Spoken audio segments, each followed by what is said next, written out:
This is a continuation of our last discussion about Israel and its world and the evidence that it was there in the biblical period. What we covered first was the main archaeological evidence, the inscriptions above all, and then the material culture and how the two intersect with each other.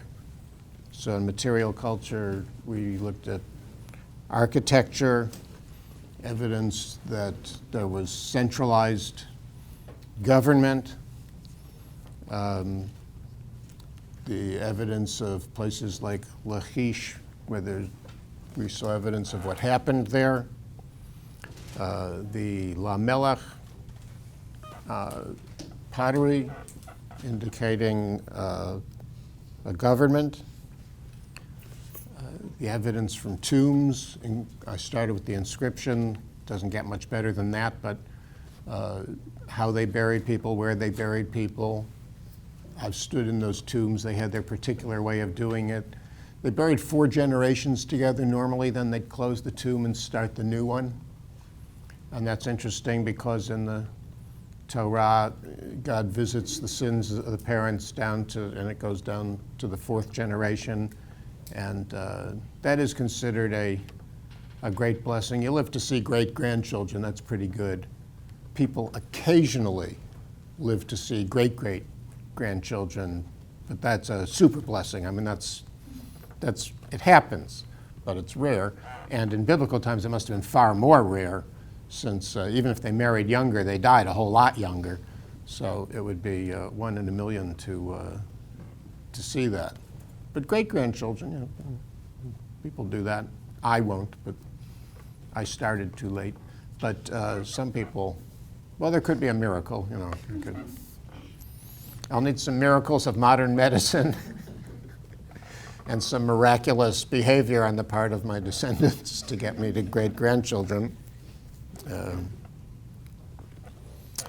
But the point is that this is so far beyond now what we usually picture in archaeology, like in the movies, where it's a single object or single discovery, that now we're at a point where it is between 400 and 500 towns and cities that have been excavated in the region that is Israel. And it is, that region, Israel, Palestine, is the most excavated place on earth, per square foot, like way beyond whatever is second. It's simply extraordinary that you dig anywhere almost and you're going to hit something. And so just in the area that was Ephraim and Manasseh, which is just part of northern Israel, there are 200 or 300 towns. And for the whole region, Judah and all, it's 400 or 500. And so the number of inscriptions, the number of burials, the number of sites to excavate is extraordinary, and it's never ending. Summer before last, I visited the excavations at Akko in the north, which is the most obvious tell in all of Israel. There's a city all around it. In the middle of the city, suddenly, boom, up goes this mesa, and you just look at it and just go up there and start digging.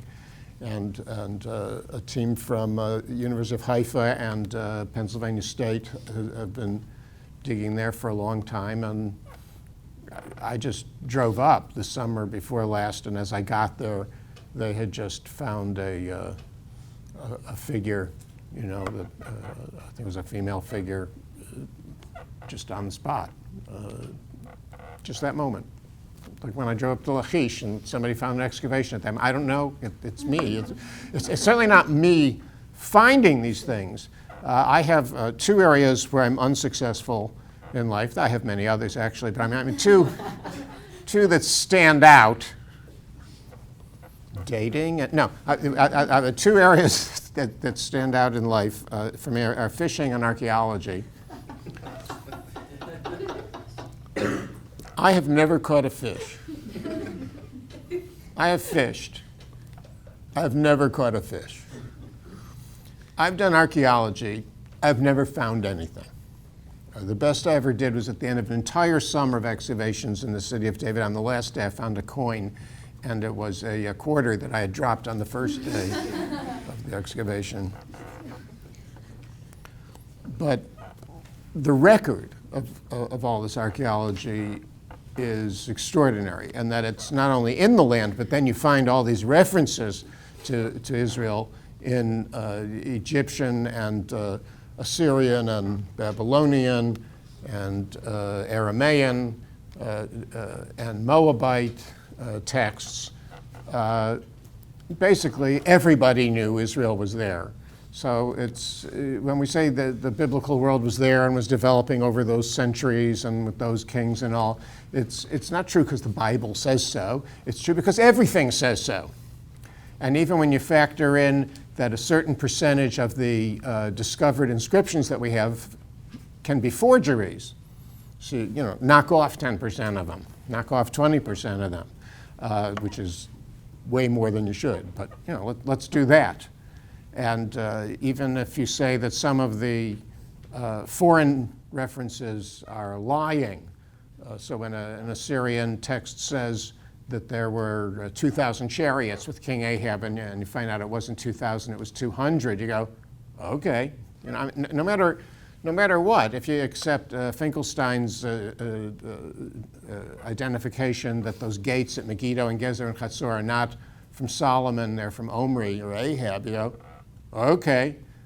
Even if we take the very smallest position and try to be super skeptical, not just usual critical as we should be as scholars, as students, we just go to the toughest possible position. It is an absurdity to identify Israel as, or Judah, claim that they're not there. And you go, well, who's doing that? I'll tell you in a minute. But before that, there's other evidence other than specifically archaeological evidence. So first, there's the study of the scripts. Now, I've told you that the letters of the alphabet in Hebrew changed in a more definite way in time than letters changed since the invention of the printing press and since the invention of course, electronic printing of books, and since the iPhone and so on. Oh, you didn't know that? The iPhone changes that too. Yeah. This field, the study of inscriptions, is called epigraphy.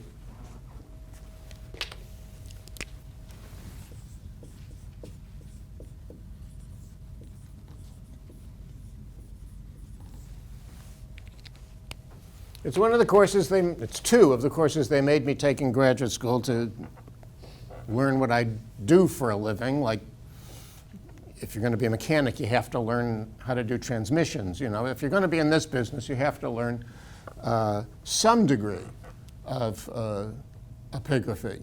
And how technical you do it depends on which doctoral program you're in. If you're doing a doctorate under Frank Moorcross at Harvard, you learn epigraphy. And my doctoral exam, not the final exam of the course, but to qualify to pursue my dissertation and all, they gave us an inscription. That was the test. The three of us who were taking it that day, they gave us an inscription, and you had to read it. You had to put in all the vowels because the ancient Near East languages are written without vowels. You had to determine if it was Hebrew or Aramaic or Moabite because their alphabets are similar. You had to know, and you had to date it within 25, 50 years. I'm here, so I passed, but the other two guys taking it with me, they passed too.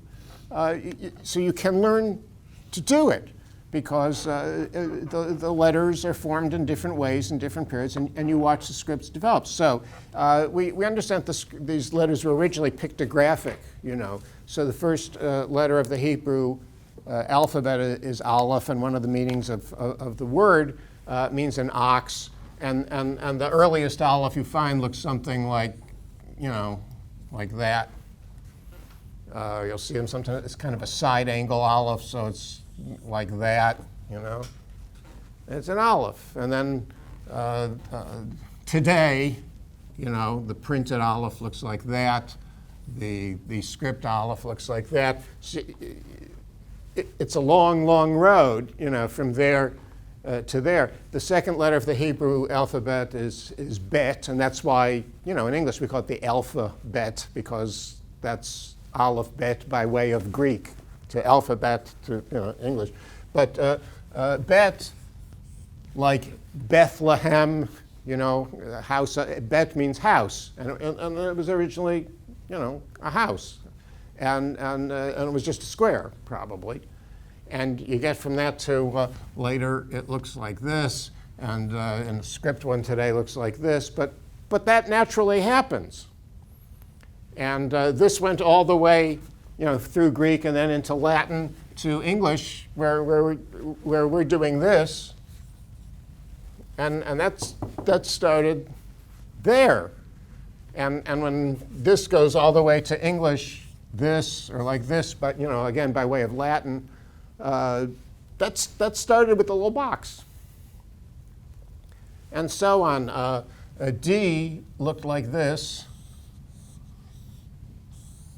And the Hebrew word for fish is dag, which begins with that letter. So, you know, real hard to figure out. And it's sort of almost still there, you know, I mean.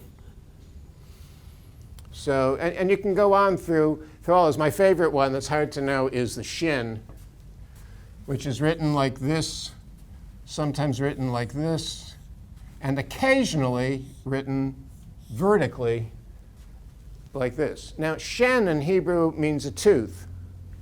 So I could easily see that it may have been, that's why that was the symbol for the sh sound. On the other hand, shadayim in Hebrew is breasts. And a lot of people think it's from that. But then I go, who is this woman? I mean, you know, what's that? So, but you could say that could happen just in time. But I don't know. I don't know. And it's a lot of these, you know, you start changing them, especially after you've lost track of the pictographic version, which would have happened pretty early on. So 50, 100 years later, after the first time somebody did one of these, it didn't look like one of these anymore. And then the next generation of people didn't even know it used to look like one of those. Could be. My teacher, Professor Cross, thought it was the composite bow, like the kind Robin Hood has, you know. I think he was just trying to be different. I don't know. I think it's breasts. I know, you'll say, I just failed my Rorschach test, you know. It's like, did you know you could fail a Rorschach test? That's an interesting concept. There are no wrong answers on a Rorschach test. Who is this guy Rorschach, and why is he constantly drawing pictures of my parents fighting? So, didn't I tell you that one already? I told you that one. I reuse jokes. What's the difference? It helps you remember them. I'm doing this for you. So when you learn epigraphy like that, and you watch this, so that I was able on my exam to look at an inscription and say, okay, that's Hebrew and it's 8th century, and here are the vowels that belong in it, and so on. That meant that it changed enough, regularly enough, that you could look at the 8th century Aleph and know it's not a 9th or 7th century Aleph. Now the thing is that those don't change overnight. There's no way on earth that we could have gotten from that to that in 100 years, right? That from that to that is over 1,000 years till you get just to the Latin form of that. And then it kind of stays, except in different font, but essentially this model stays after that. But that takes centuries to happen. That means there had to be a community of people who were writing this language during all that time. And it's not just that they started doing that like in 400 or 300 BCE. It had to be going on the whole time. And that's a living community. Now, you could say that that's archaeology, or you could say that's anthropology doing material culture, or you could say, history of scripts is its own thing. But I don't care what you call it. This is a body of evidence that is very powerful for all of that. It's like, what do you call the study of the bones on all the sites? When I spoke to material culture, on these tells where you excavate sites, when you have an Israelite layer on the tell, you don't find a lot of pig bones. But when you do a Philistine site, you'll have a dramatically higher percentage of pig bones among the food they were eating. So that you'll find pig bones relative to cow bones. Chicken bones, how many? Yes? 0. Yes. They didn't have chickens. No chickens. No ducks. No why a duck jokes. Thanksgiving, very boring. No turkey.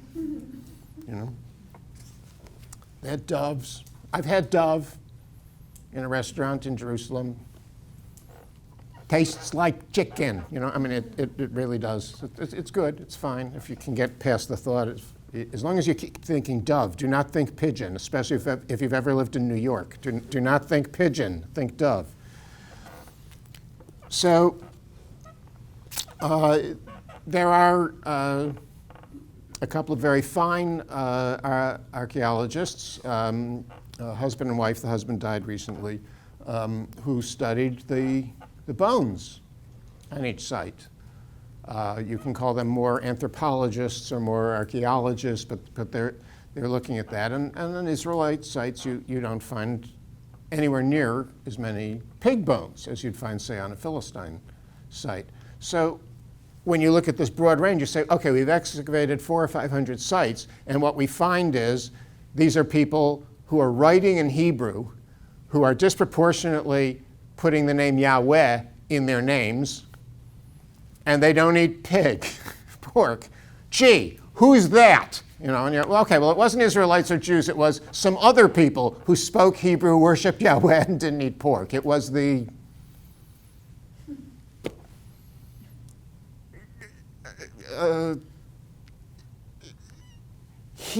porkites. It was so. Then there's the development of language. Now, I've given pieces of this to you all along in the course as well, that when you look at the Hebrew of the Song of Miriam and the Song of Deborah, which, as many of you know, are the two earliest texts in the Hebrew Bible, the Hebrew of those is different in certain places, in certain words, from the Hebrew of the book of Samuel. And the Hebrew of the book of Samuel is different from the Hebrew of the book of Ezra or the book of Esther. And you can watch the Hebrew develop and figure it out. That is to say, if we turned this over to our linguistics department, and they were a linguistics department who didn't know English. They're brilliant linguists, but they all just moved here from Russia. And so they learn English, and then you give them some Shakespeare to read. And you give them some letters of George Washington to read. And then you give them the inaugural address of John Kennedy to read. And then you give them some Valley Girl English to read. If they're good, competent linguists, not only would they very quickly see that those are 4 different stages of the same language, but they would figure out the order in which they developed. No, not one of them would think Valley Girl English came first and then Shakespeare's English. Couldn't happen. They'd have to be really bad at their job. They should take up something else, transmissions, because that wouldn't work. That is to say, we can watch language develop. That's fine, but that also doesn't happen overnight. You don't do Shakespeare English in 1 year, and 3 years later you've got Valley Girl English. I hope nobody objects that I'm picking on Valley Girls. I figure I'm in Georgia, so I'm pretty safe. But even if someday this is watched by somebody from the San Fernando Valley, I hope they won't take offense. For sure. You know, gag me with a spoon. I mean, I think it'll be, those of you who don't know that, you count yourselves lucky. So,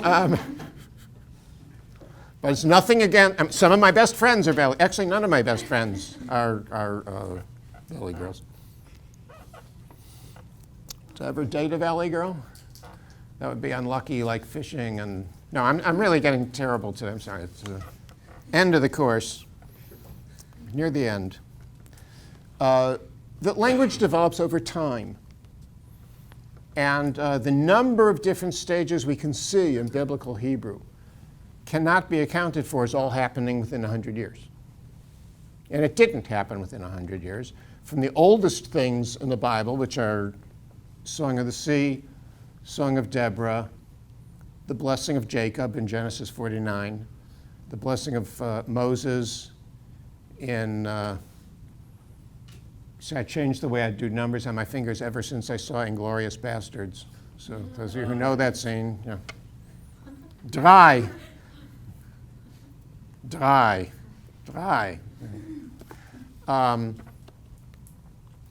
If you haven't seen that movie, go ahead. If it's difficult sometimes to sit through a Tarantino movie, especially Django, real hard. But if you can do it, do it.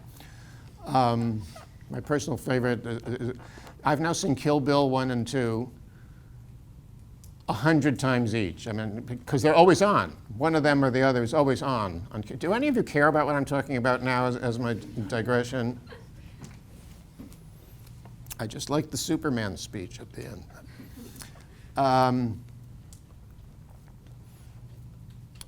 Development of language. Where was I? That all that development doesn't happen overnight. So where was I with the, what was I up to? So, Deuteronomy 33, Song, that was 4, yeah, that's what, all of that led to that digression. I live a rich and interesting life. My digressions just add so much. My great colleague David Noel Friedman of blessed memory did, his hobby was the history of the British monarchy. So here is the most learned Bible scholar in America. Like if you ask, like, who's the person who knows the Bible better than anybody? I mean, Old and New Testament and the Apocrypha. He was the editor of the Anchor Bible, the greatest selling Bible commentary in the history of the world. Over 3 million volumes in hardbound have been sold. And it's each book of the Bible with new translation and commentary. And he was the editor of it, which means he read every word carefully and responded to the authors of each of the different volumes. And I know, because he edited some books of mine, how he did it. For every page of manuscript you sent him, he sent you a page of comments, typed double space on an IBM Selectric typewriter. Even after word processors were invented, he'd gotten into a way of working and he wasn't going to change it. And so he did. He had the richest knowledge of the Bible. And you could name any verse in the Bible, really. And he would tell you all the different views on it and then come up with some new twist of his that nobody else had thought of also, just because. And he also, though, was really interested in the history of the English monarchy. And he saw all these amazing parallels, actually, between the development of the English monarchy and the Davidic monarchy in the Bible. And he could just go off on that, and we'd never get back to the Bible. And that's what I'm doing in my cheap, inferior way. For me, instead of the British monarchy, it's film, which is, of course, much more important. It is the art of my generation, of our age, you know, of the past century or so. Where great music, great literature, great philosophy, kind of all slowed down, and film and jazz were the new things. that were born. Somebody, though, recently told me that anyone who says he likes jazz is lying. So I don't know. I like jazz.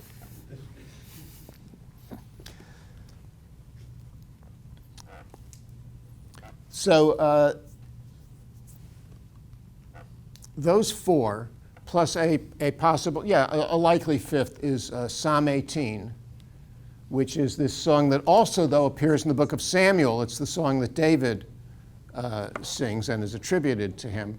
So those five things are all something like 12th, 11th century BCE.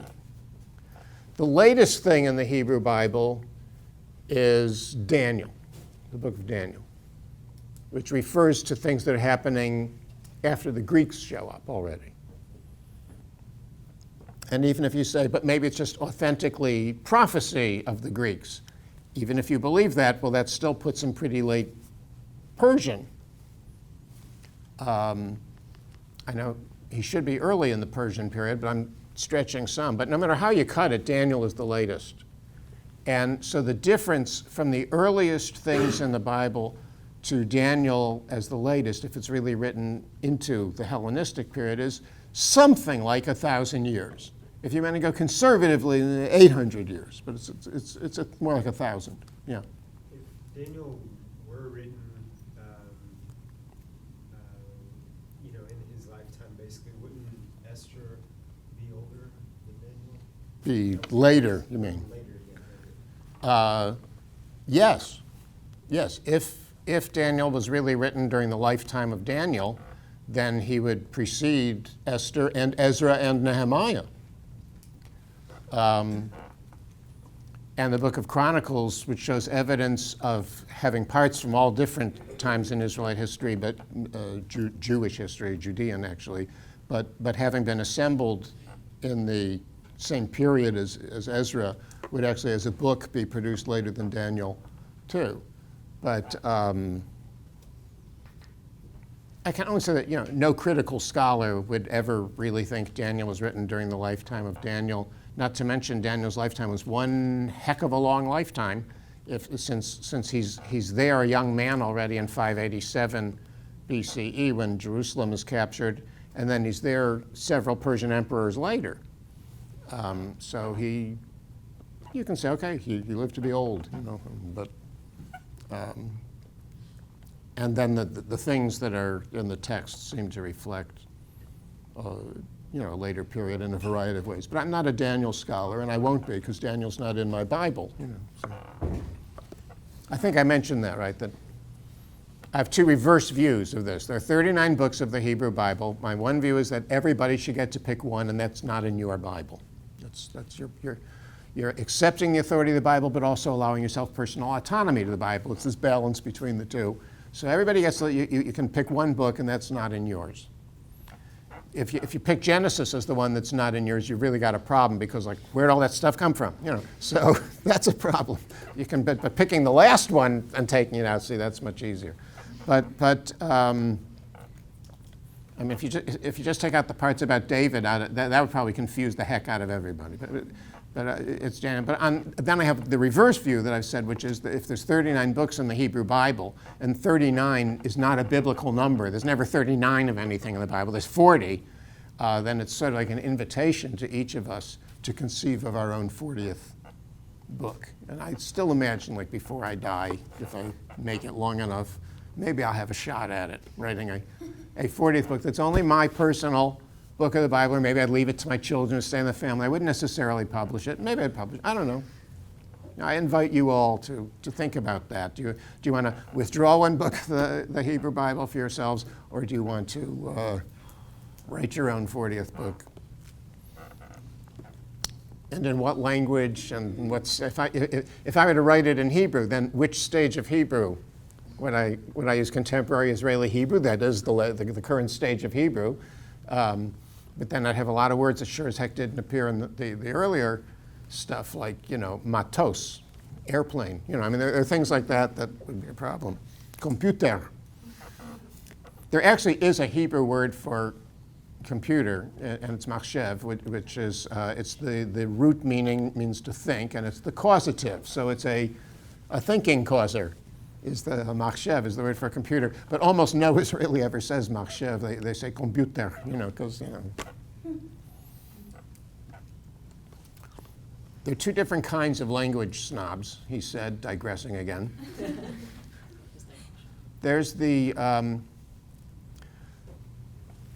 French are regarded by a lot of other people as, like the rest of the world, as language snobs, in that if you go to France, you may notice, and you try to ask somebody a question in English because you don't know French, they don't want to answer you. They really look down on you as some kind of barbarian if you don't speak French. And the Greeks were like that. That's where we get the word barbarian, right? It comes from Greek. The Greeks thought people who don't speak Greek are just walking around going bar, bar, bar. I mean, like they're not really talking. And that's what a barbarian is. It's somebody who's not civilized because then they speak Greek. And the French think, if you come to France, you should speak French. Israelis are the reverse kind of language snobbery.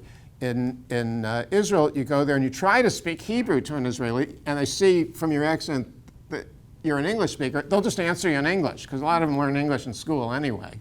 And if they see it's French, a lot of Israelis know French, they'll hit you. That is to say, their snobbery is, oh, it's okay. I'll come down to you and speak your language, When really it's that fewer people know modern Hebrew because it's a smaller country with less, history and influence in modern times than France. So more people take French in high school than take Hebrew, but they reverse it.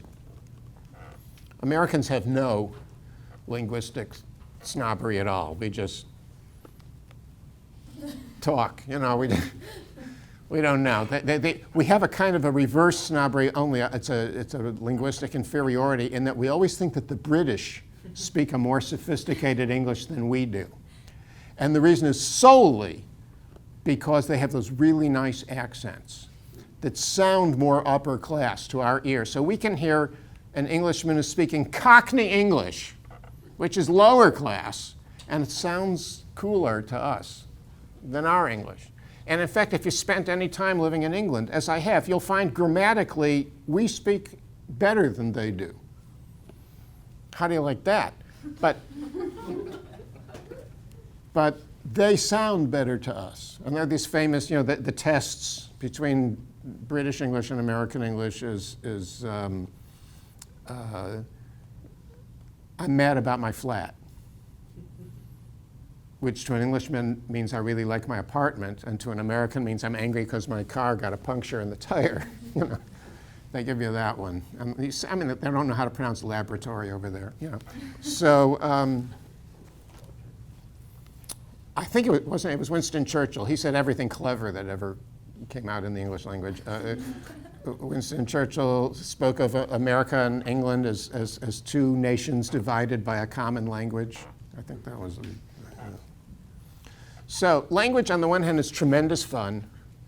I and several of my colleagues in the religion department here are also members of the linguistics program, which is also becoming a regular department at this institution, and we will have the option to put whatever % we want of our appointments at this university in linguistics. And my PhD students here are all doing it through the linguistics program. So language is fabulous. It's a building block of many other subjects in which you could choose to work. And in this case, it's real evidence that you can see a language develop over 1,000 years, or conservatively over 7 or 8 centuries. And that has to take the 7 or 8 centuries or 1,000 years, and that's centuries of a living language that people are speaking and writing and so on. So now you have the material culture, the inscriptions, the scripts, the epigraphy, and the different stages of a language that all point in the same direction, that there was this community there speaking a language for a long time. The next is the development of the literature itself. Now, you've been studying the who wrote the Bible matters. And on one hand, that was interesting in itself, just to say, from where did this book come? And then it was interesting historically to see how a story could come out reflecting what was really happening in the world at the time. And there's the element that it was interesting in doing it as kind of a detective work to see how many different authors there were. It's interesting as a religious challenge because for those who grew up, whether Jewish or Christian, with a teaching that Moses wrote the whole 5 books of Moses, Joshua wrote Joshua, David wrote Psalms, and so on. And then you find out that it was actually multiple authors living in various times, and editors, historians, poets. How many people are we talking about? For the 5 books of Moses, people always rattle off J, E, P, and D. But that's not really correct. D, you're looking at DTR 1 and DTR 2 and the Deuteronomistic Law Code in the middle, and the Song of Moses in Deuteronomy 32 that's by somebody else, and the Blessing of Moses in Deuteronomy 33 that's the oldest and it's by somebody else. That is to say, if you add all of those up, little passages like Genesis 14, the story of Abraham getting involved in this war with the king of Sodom and all, and it's not J or E or P or D or DTR or R or RJE, it's another source. The Song of Miriam is by somebody else at a different time. Genesis 49, the blessing of Jacob, it's by somebody else. If you start adding all those up, I don't remember the number I once counted. You're looking at maybe something like 20. Total number of people contributed any small or large part to the 5 books of Moses. And I guess that's conservative because I don't believe in all of these schools that many of my colleagues do. They talk about the J school, or they'll say that the J author collected traditions by many different others, oral or written, who preceded him or her. And I don't buy that for a second. The J text to me looks like a perfectly unified work, the kind of work any author would do. It does not look like the kind of work that any group of authors got together to do. And when you're assigned as a group, sometimes if you take a journalism course and they break you up into groups of 3 or 4 and they say, produce such and such, you've got, all of you have to cover election night and then come in and do an article on it, which I know a journalism class did have to do this past week. You can tell it comes out differently if 3 or 4 of them worked on it than if just one person sat down and wrote it, let alone a very long story like Jay. That is to say, I'm more conservative in that I don't believe in all those schools. There's not a Deuteronomistic school and a priestly school, and they would have intervarsity competition with the J school, and the winner, got a trophy, and I don't buy the schools things until I've got evidence pushing me to that. I mean, I'm open to it, but I don't see any evidence that pushes us to read a book and say it's by 2 authors when one author is a sufficient explanation. But at most conservative, you look maybe 20 there. If I look at the whole 39 books of the Hebrew Bible, it's really hard to know the number because especially on the book of Psalms, you don't know if, Psalm 17 was written by the same person who wrote Psalm, 120. Some Psalms are attributed to David, but even those of you who will go on and take a course with me on that, on the poetry of the Bible, just because it says in the opening words it's Hebrew, li David, which can mean of David, to David, for David, by David. So it doesn't necessarily mean that David is the author of all those. It could mean that they're attributed to David. It could be that David sponsors a work that's a collection of Psalms. Most of the Psalms seem to be from a period much later than David. Who knows? So there's 150 Psalms. It's the longest book. And how do you decide how many authors you have there? So that's a question. But I'm saying the total number of authors of the 39 books of the Hebrew Bible has to be somewhere between 100 and 150, I would say. I'd be surprised if it went much over 150, though I guess it could if each Psalm is by a different person. There's 150 right there, but that seems unlikely to me. But total number of authors. Now, how do you get that many good authors? Especially the question goes to my colleagues who think like there's also a J school and an E school and a P school. There's a holiness school, a Deuteronomistic school. That is to say, they've got all these people. What is their image of literature?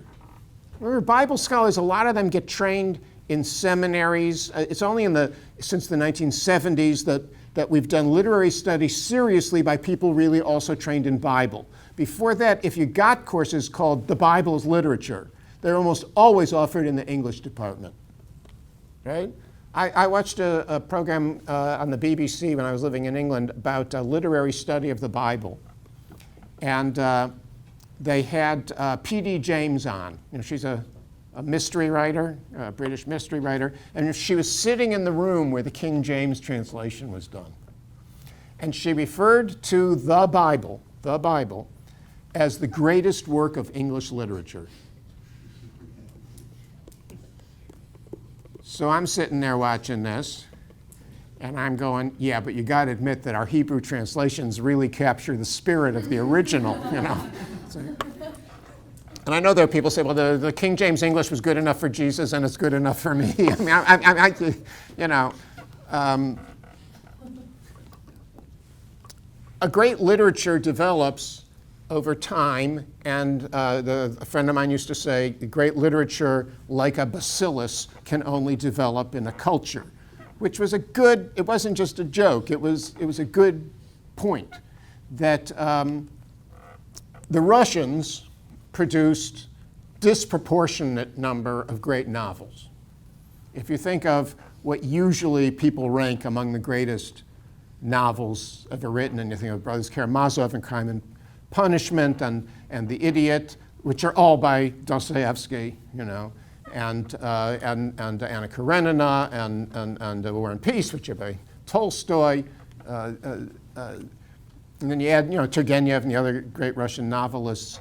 Dostoevsky and Tolstoy were alive at the same time. There was one night, there was a soiree, and they were both in the same room for an entire evening and didn't speak to each other because they were from a different class, and it was Russia. But that Russia produced, you know, 7 or 8 of the 10 greatest novels ever written. That can't happen by coincidence, and that they're alive around the same time. I mean, it was a culture that encouraged that and rewarded it. And they rewarded Dostoevsky, in his case, by sending him to Siberia for many years. But when he got back, in the end of his life, he was rewarded for it. Or that the British have produced disproportionately more great poetry than any other culture. Or that in great drama, that the Greeks had Aeschylus, Sophocles, Euripides, and Aristophanes. The Germans have a better way of doing it. You know, it's harder. No, they have the worst way of it. It's harder to do it. That all 4 of those people, their lives overlapped with each other.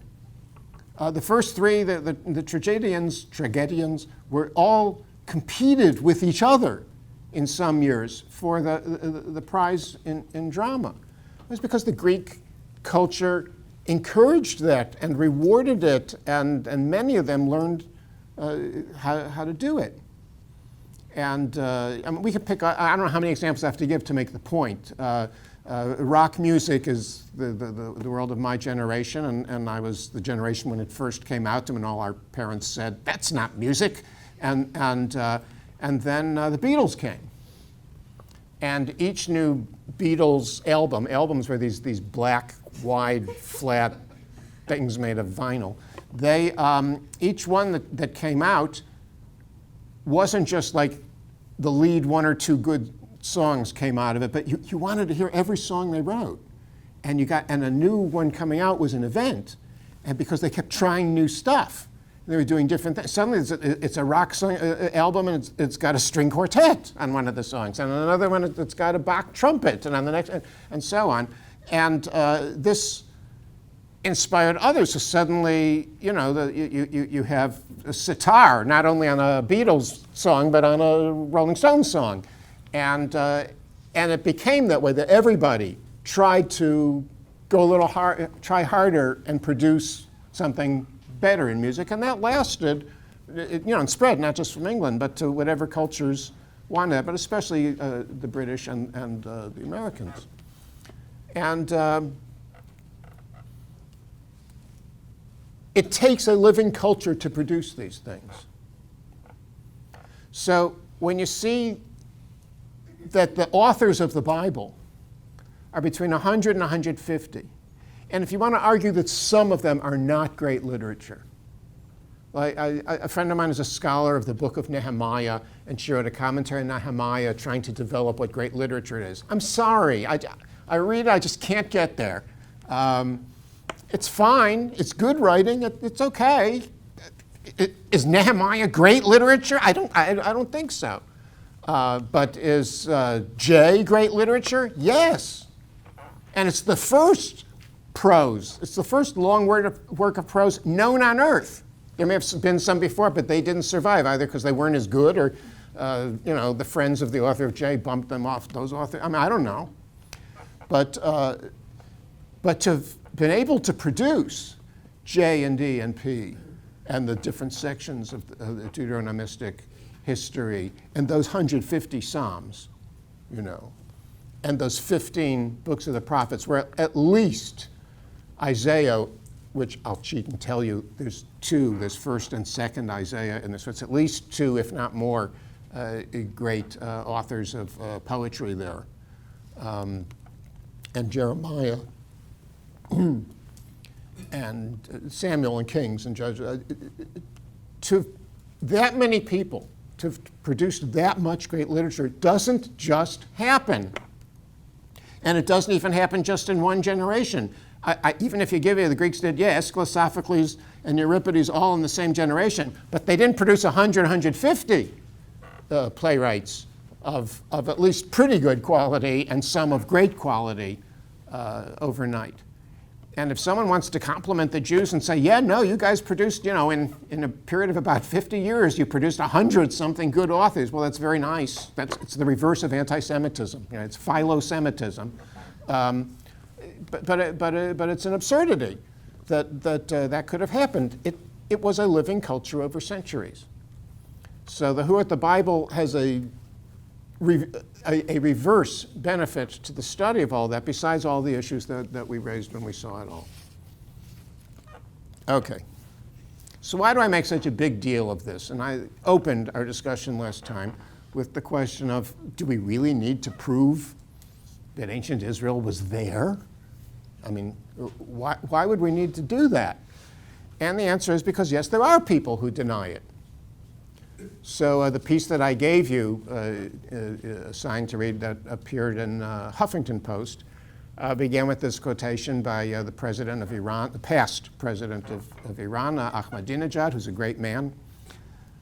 I want my children to be just like him when they grow up. And are we clear that we're all being cynical here? Is everybody? I wouldn't want to be, I'll be quoted years from now. Friedman said Ahmadinejad was a great man, He wants his children to be like that. And my children are girls, so it's even worse.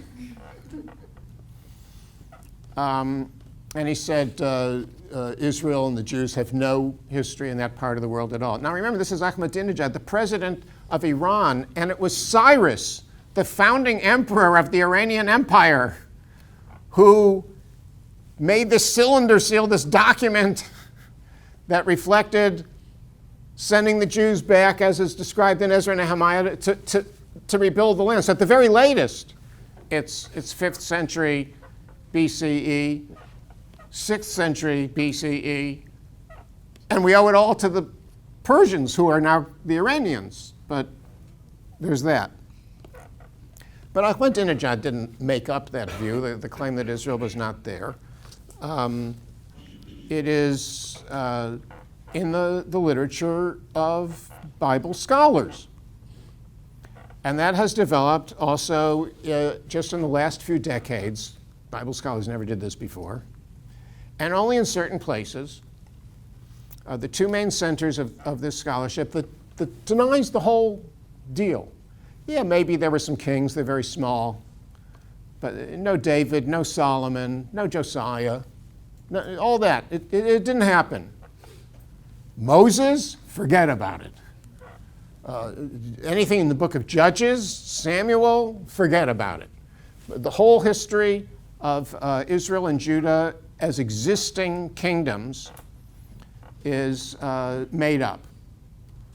This has mostly come from European scholarship, much less so from North American scholarship. I say North American because I'm including both the United States and Canada. There are only a couple of pockets where it's taught in the US.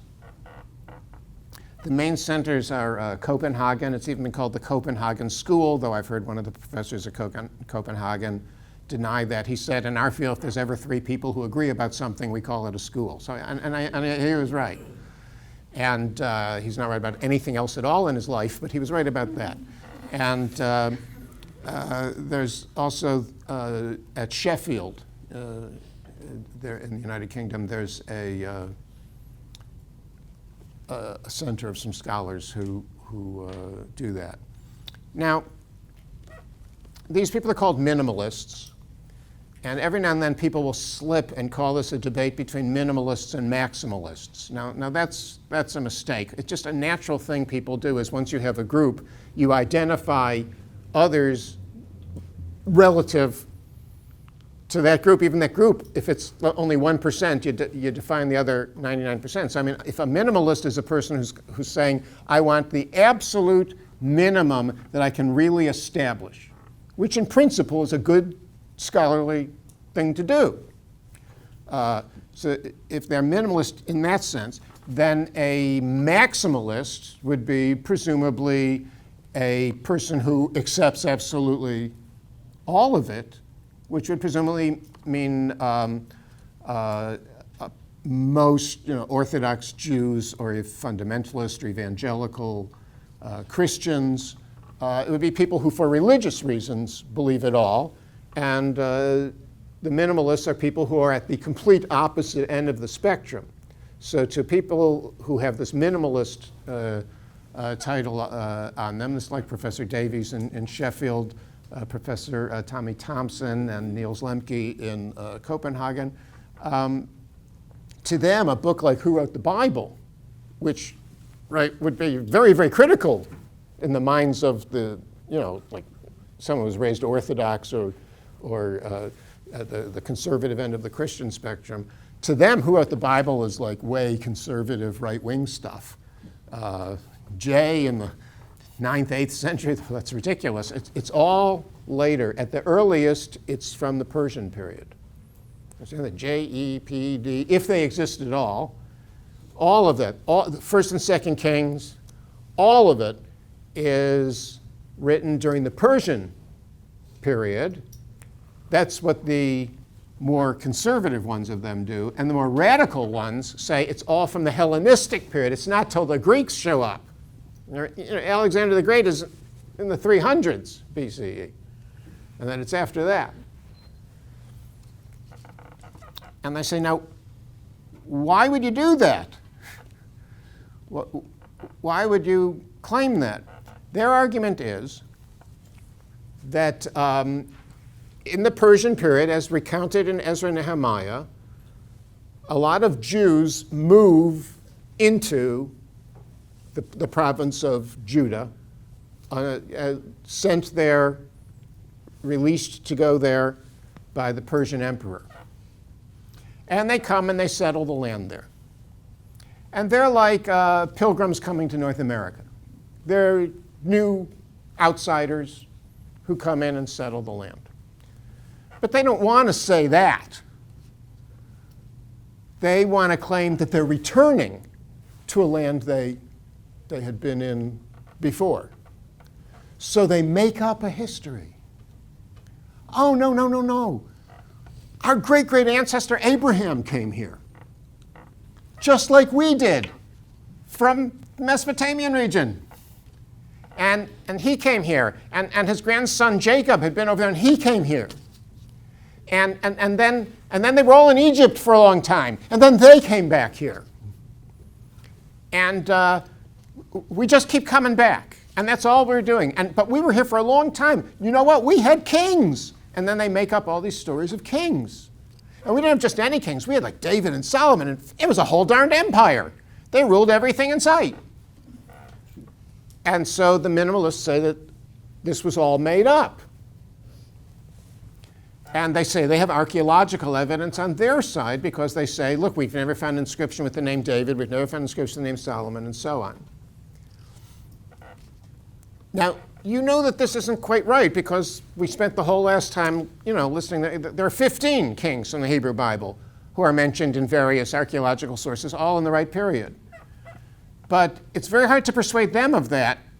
You say, well, but we have Beit David in an inscription. They say, well, it doesn't say Beit David. You say, well, look, it's got the names of the kings. They say, oh, it's a forgery. There's always another position you can take when you move back. And I have compared it to Holocaust denial. That when you argue with Holocaust deniers, no matter what you find, they have a next position to take. They say, well, there were no ovens. And you say, well yeah, here are the ovens. And they go, well, those ovens were for baking bread or something. They always have some new position to take. And say, well, where did all those millions of Jews go from Europe if they weren't killed? And they go, well, a lot of them were in the camps, but they died of typhus and stuff in the camps. It's not that they were actually, intended. Right? And there's always a next position. Now, this is interesting because, the leading scholar in the country who takes on the Holocaust deniers is Professor Lipstadt, Deborah Lipstadt, who's just an hour and a half down the road from here at Emory University. And she won a very important trial, some of you know of, in England over that. And she and I are old friends. We both did our junior year of college in Jerusalem together in '67, so we go back. She doesn't like me to remind her how far we go back. And once we were getting together, and I wanted to try to persuade her that my deniers, my minimalists, are more dangerous than her minimalists. And we use the word revisionist. There are revisionist, minimalist. There's a few other words I've heard people use. And so we're sitting having a drink, and I'm trying to build up to it. I'm kind of dancing around. I'm going to persuade her that my revisionists are more dangerous than her revisionists. And before I could get there, she stops at one point. She says, your revisionists are more dangerous than my revisionists. Now you might say, why is a person denying ancient Israel more dangerous than somebody who denies the Holocaust? I think somebody who denies the Holocaust is more obscene. Because it's still recent and painful and living people's memory. And to say, no, that didn't happen, it's like, I understand that. But when I question what are the motives of those who deny ancient Israel, since I can't get inside their brains and their hearts, I can't know their motives. Some of them are accused of that's just anti-Semitism, that's anti-Israel. Some of them, it's said, because it was their own religious, especially Christian, upbringing that they rebelled against that and moved much more to the liberal end of the spectrum, and so they're reacting saying, oh no, that Bible, it's not true, that kind of thing. Some would say they just heard it and they looked into the evidence and were persuaded. Let's give credit that some of them, that. That is to say, there could be any one of these good or bad motives in some of their cases for why a scholar gets where a scholar gets. And in the end, when you argue, you don't want to get into that. So for example, Wellhausen's scholarship was very, very much anti-Catholic and anti-Semitic. It really was. But when you read about it in Who Wrote the Bible, you notice I never mention any of that. I'm not, because you can have a bad motive for coming to something and still have the right answer. And you can have a good motive and be completely wrong. So I didn't get into motives of scholars. That's a really interesting subject, but it's not our primary concern. But on this matter, what they're saying is so far away from the evidence that I, at least, can't conceive of anybody just looking at all the evidence and looking at those 400 or 500 sites or knowing about them and knowing the epigraphy and looking at all the literature and the pig bones and everything we've been through. I can't picture anybody looking at all that and arriving at the conclusion that it's all made up in the Persian or the Greek period. And so, yes, I am suspicious of their initial motives for doing it.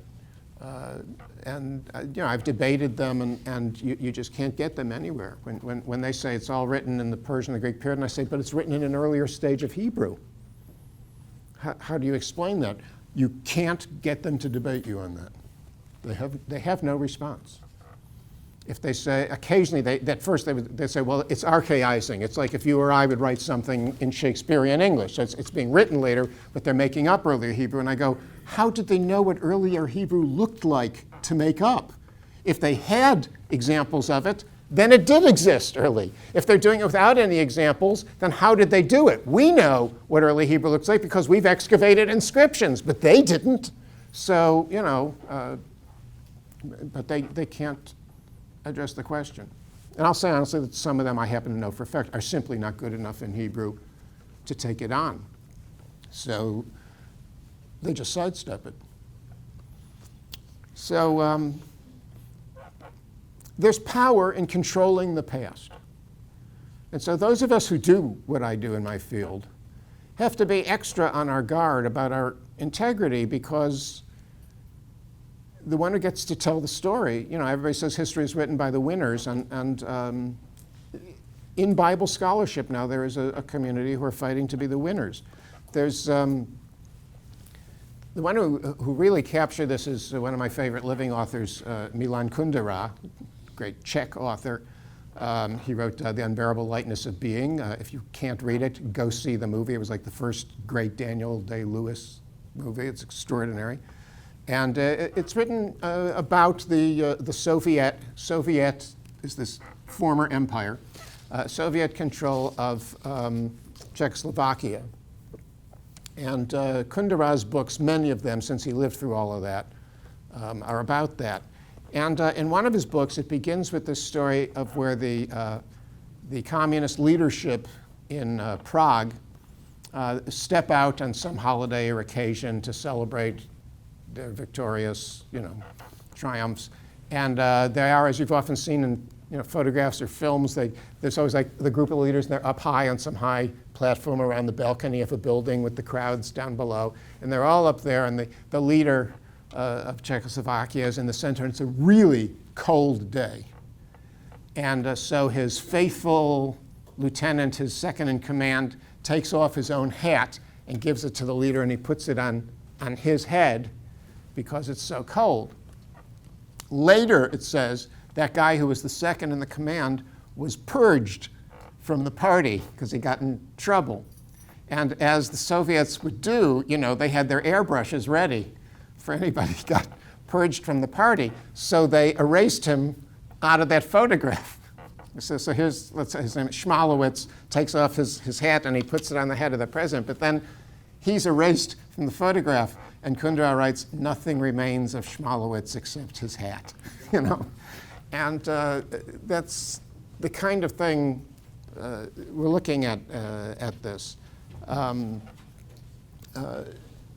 That there's a new thing, and I'm warning all of you that sometimes the debates on this get very passionate. And it's different also from something like Holocaust denial, because Holocaust denial is done by people who aren't experts. With one or two exceptions, notable exceptions, they aren't necessarily historians with credentials. Or in the most famous case, the one who was defeated in that lawsuit in England, he had credentials as a historian, but they were just torn apart by real historians on the witness stand, by Evans, the British scholar. And he's the good guy. He's not the bad guy. I don't want to say his name. So, whereas the scholars who do revisionist history on the Bible are people with real credentials. I mean, they have respectable chairs in major universities, and they have PhDs, and so you have to listen to them, and you have to respond to them. And it's tough. When you hold conferences, you have a decision of either inviting them, which you don't want to do because they're going to spin a lot of stuff that you think is crazy and bad scholarship, or else if you don't invite them, then you're not, real scholars, you're supposed to listen and address opposition, and then, though, they get a voice at the table and act like, well, there's just one view like everybody else. So there's no winning. The only way to win is the truth. Evidence,